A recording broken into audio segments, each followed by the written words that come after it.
পবিত্র ঈদুল আজহা উপলক্ষে আজ কেন্দ্রীয় ঈদগাহে ঈদের নামাজ অনুষ্ঠিত হয়েছে।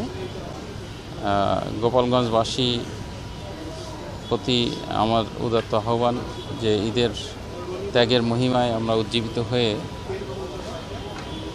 আমরা একে অপরের প্রতি আন্তরিকতা, ভালোবাসা এবং হযরত ইব্রাহিম আলাইহিস সালাম এবং ইসমাঈল আলাইহিস সালাম যে কোরবানির এবং আত্মোৎসর্গের নিজেদের যে দৃষ্টান্ত স্থাপন করেছে, সেই দৃষ্টান্ত যেন আমরা সকলে এক একজন আদর্শ মানুষ হিসেবে যে স্থাপন করতে পারি। সম্প্রীতি, ভালোবাসা, আন্তরিকতা এবং সকলের মধ্যে একটি বৈষম্যহীন বাংলাদেশ তৈরি করার ক্ষেত্রে যেন অবদান রাখতে পারি, এই আশাবাদ ব্যক্ত করছি। আমরা সৃষ্টিকর্তার কাছে, আল্লাহ তাআলার কাছে চেয়েছি যে আমাদের বাংলাদেশ যাতে শান্তিতে থাকে এবং সকল মুসলিম উম্মাহ যাতে শান্তিতে থাকে, এবং একই সাথে আমাদের ভিতরে যে পশুবৃত্তি আছে সেই পশুবৃত্তি যাতে না থাকে এবং সকল মানুষের যাতে কল্যাণ হয়, সেটুকুই আমাদের চাওয়া আল্লাহর কাছে।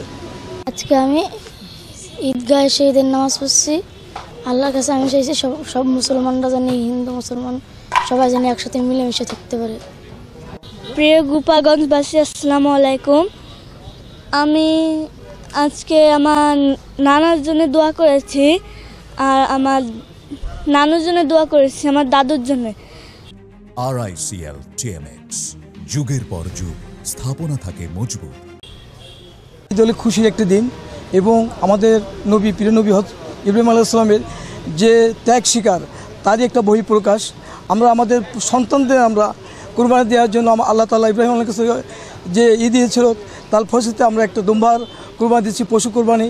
এবং আজকে এই পবিত্র এই যে ঈদের যে আমাদের যে খুশি, আনন্দ, সারা বিশ্বের মুসলমান যারা আছে এবং বিশ্বের আমরা অন্য ধর্ম যারা আছে, আমরা সকলের জন্য মিলেমিশে সুন্দর একটা দেশ গড়তে পারি এবং বাংলাদেশ থেকে আমাদের যে আগামী দিনের যে উন্নয়ন, আমরা সেই উন্নয়নকে ধরে রাখতে পারবো।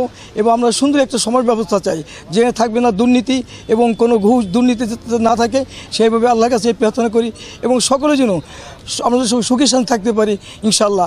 ঈদ মোবারক। প্রতি বছরই হচ্ছে ঈদে এখানে নামাজ পড়ি।